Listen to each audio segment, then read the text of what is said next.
టీసీఎస్‌లో ఉద్యోగినులని మతం మారమని ఒత్తిడి, వాళ్ళని లైంగికంగా వేధించినటువంటి వ్యవహారాలు, మతం మార్చడం కోసం హెచ్ఆర్ దగ్గర నుంచి మిగతా వాళ్ళందరూ ప్రయత్నించినటువంటి వ్యవహారం మీద 2 కీలకమైన మలుపులు తిరిగినాయి. తాజాగా నాసిక్‌లో ఉన్నటువంటి ఆపరేషన్స్‌ని బంద్ చేసేసింది టీసీఎస్. కార్యకలాపాలు నిలుపు చేసింది ఆపరేషన్స్ అన్నిటిని గూడా. కొత్తగా మళ్ళీ సిబ్బందిని పెట్టుకుంటామని చెప్పింది.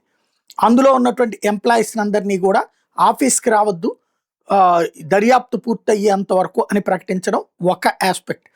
రెండోదొచ్చేటప్పటికి అదే సంస్థకి సంబంధించినటువంటి హెచ్ఆర్ డిపార్ట్మెంట్‌కి సంబంధించినటువంటి ఏజీఎం అసిస్టెంట్ జనరల్ మేనేజర్‌ని అరెస్ట్ చేసింది దర్యాప్తు విభాగం. ఎందుకని అంటే అనేక మంది అమ్మాయిలు ఈ అంశాల మీద కంప్లైంట్ చేస్తే ఆయనకి అట్లాంటి వచ్చిన మెయిల్‌లు దాదాపుగా 70-80 దాకా మెయిల్‌లు ఉన్నాయి. ఆ మెయిల్‌లో ఎవిడెన్స్ కూడా ఉంది.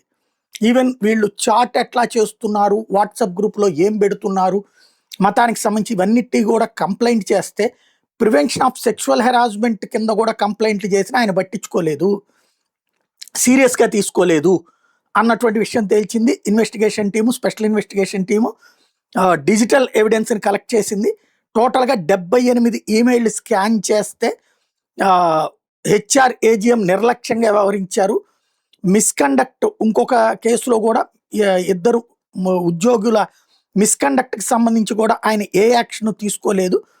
ఆ స్థాయిలో ఉండి యాక్షన్ తీసుకునే పొజిషన్లో ఉండి కూడా ఆపుకొచ్చింది ఈయనే అన్నటువంటి కాన్సెప్ట్తో భారతీయ నవ్య సంహిత కి సంబంధించినటువంటి sexual harassment, assault with intent to disrobe, insulting the modesty of women and defamation అన్నటువంటి ఛార్జెస్ కిందన కేసు నమోదు చేశారు.